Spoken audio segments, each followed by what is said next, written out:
तलबा, आज हम उर्दू पढ़ेंगे जमात शशुम में दूसरा सबक है मोहसिन इंसानियत सल्लल्लाहु अलैहि वसल्लम। तलबा, सबक तो मुकम्मल हो चुका है। आप लोगों को आज क्वेश्चन आंसर टिक कराती। इस क्वेश्चन आंसर्स को आप लोगों को फेयर नोट्स में लिखना। फर्स्ट लेसन के बाद सेकंड लेसन के क्वेश्चन आंसर कंपलसरी लिखना है। इसके बाद ऑब्जेक्टिव टाइप देखेंगे आज पार्ट 5।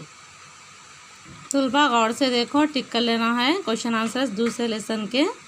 खुद लिखिए, थर्ड बीट है ना, यहाँ पे खुद लिखिए। इसमें मुंदरजा सवालात के जवाब 3 या 4 जुमलों में लिखिए। यानी शॉर्ट क्वेश्चन है, कितने हैं 4, 1 2 3 4 क्वेश्चन है। और तवील आंसर्स कितने हैं, लॉन्ग आंसर्स यानी तवील क्वेश्चंस कितने हैं, मुंदरजा सवालात के जवाब कम से कम 10 जुमलों में लिखिए। यानी लॉन्ग आंसर्स है। पहला सवाल, आप सल्लल्लाहु अलैहि वसल्लम को मोहसिन इंसानियत क्यों कहा जाता है।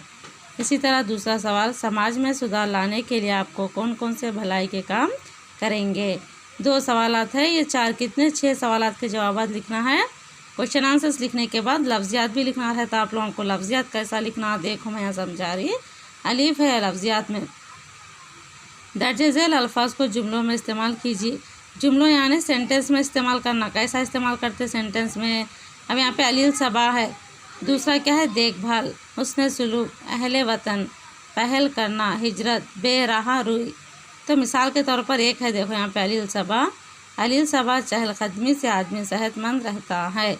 तो मिसाल के तौर पर एक है आप लोगों को जुमला। इसी तरह के सेंटेंस आप लगा और बनाना। एक, देखभाल, हुस्न सुलूक, अहले वतन, पहल करना, हिजरत, बेराह रुई। तो 5 के और आप लोग मिसाल के तौर पर एक है यहाँ, और 5 क्या करना है, सेंटेंस बनाना यानी जुमलों में इस्तेमाल करना है। क्वेश्चन आंसर्स के बाद ये लफ्जियात में अलीफ हिस्सा लिखना। उसके बाद इसमें बे हिस्सा है, क्या देखो यहाँ पे बे हिस्सा, गौर से देखो तुलबा, बे हिस्सा देखो तुलबा। बे हिस्से में क्या है, दर्जे झेल जुमलों में ख़त कशीदा अल्फाज के माने उसी जुमले में दिए गए हैं। जुमले पढ़िए और माने तलाश करके कौसिन में लिखिए। यानी पहले सवाल को अच्छी तरह समझना है। क्या है सवाल, आप लोगों को जो भी जुमले दिए ना हैं, कितने हैं 5। इसमें क्या है, क्वेश्चन भी इसमें है, आंसर भी इसमें है। तुलबा, पढ़ने के बाद ये आंसर को कहाँ लिखना, ब्रैकेट में लिखना। कौसिन के माने क्या है, ब्रैकेट। इंग्लिश में इसको ब्रैकेट कहते हैं, उर्दू में कौसिन कहते हैं। तो दर्जे झेल जुमलों में ख़त कशीदा अल्फाज के माने।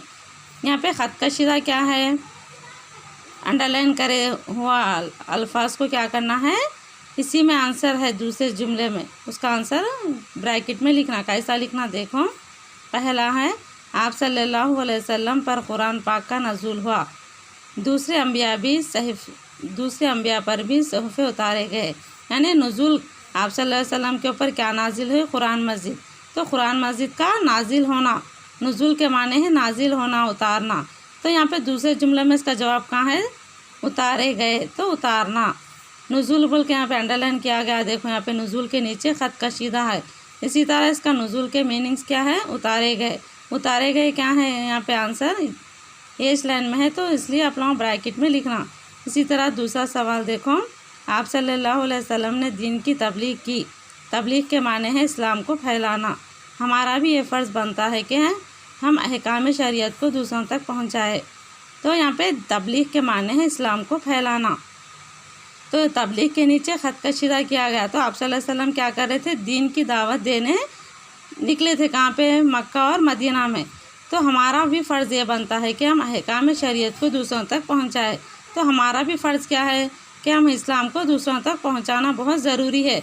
तो तबलीग के और एक माने हैं अहकाम शरीयत को दूसरों तक पहुँचाना। तो यहाँ पे अहकाम शरीयत को दूसरों तक पहुँचाना बोल के है ना, तो तबलीग के माने हैं अहकाम शरीयत को दूसरों तक पहुंचाना बोल के यहाँ पे ब्रैकेट में लिखना। आप लोग कौन सा लिखना, यहाँ पे ब्लू कलर का जो अंडरलाइन करे ना ख़त कशीदा, उसको लिखना। इसी तरह तीसरा सवाल देखो, जैसे मक्का मुअज़्ज़मा मुसलमानों का मुक़द्दस शहर है। क्या है, मक्का मुअज़्ज़मा मुसलमानों का शहर है।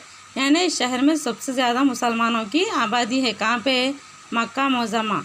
इसी तरह मदीना भी पाक शहर है। क्या है, मदीना भी एक पाक शहर है। मक्का मुअज़्ज़मा में किसकी तादाद ज़्यादा है, मुसलमानों की। तो इसी तरह मदीना भी पाक शहर है। मुक़द्दस का मतलब क्या है, पाक।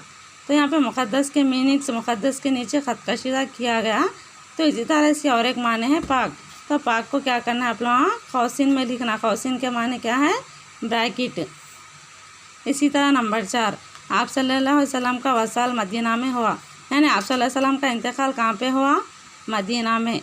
और आपके पर्दा फरमाने के बाद हज़रत अबू बकर रज़ी अल्लाह मुसलमानों के पहले खलीफा थे। तो आप लोग क्या है 7th क्लास में दूसरा सबक है हज़रत अबू बकर सिद्दीक़। तो आप सल्लल्लाहु अलैहि वसल्लम का इंतकाल होने के बाद खलीफा किसको बनाए? सबसे पहले हज़रत अबू बकर सिद्दीक़ रज़ी अल्लाह ताला अन्हा को। तो यहाँ पे वसाल के और एक माने है पर्दा फरमाना। तो वसाल के कई माने रहते, इंतकाल होना, मर जाना, और तो इसका और एक माने क्या है यहाँ पे? पर्दा फरमाना। तो इसका और एक माने यहाँ पे ब्रैकेट में लिखना। इसी तरह नंबर 5 देखो, ताइफ के लोगों ने आप सल्लल्लाहु अलैहि वसल्लम पर बेइंतहा सुतूम ढाए, इसके बावजूद भी आप सल्लल्लाहु अलैहि वसल्लम ने ज़्यादती करने वालों के हक़ में दुआ फरमाई। अब यहाँ पे क्या है? इंतहा के सुतूम के माने क्या है? ज़्यादती करना। तो ज़्यादती क्या है यहाँ पे? ब्रैकेट में इसके मीनिंग्स लिखना है। इसी तरह देखो तुलबा आज ये हिस्सा मुकम्मल हो चुका है। और होमवर्क देखो तुलबा आप लोगों का, ये होमवर्क कंपलसरी लिख के बताना है। 3 हुर्फ़ी अल्फाज लिखिए। कितने? 3 हुर्फ़ी अल्फाज 10 लिखे। मिसाल यहाँ पे एक दी मैं रे अलिफ थे। इसी तरह और आप लोग 10 लिखना है। होमवर्क लिख के कंपलसरी सेंड करिए। इंशाल्लाह अगली क्लास कल पढ़ेंगे।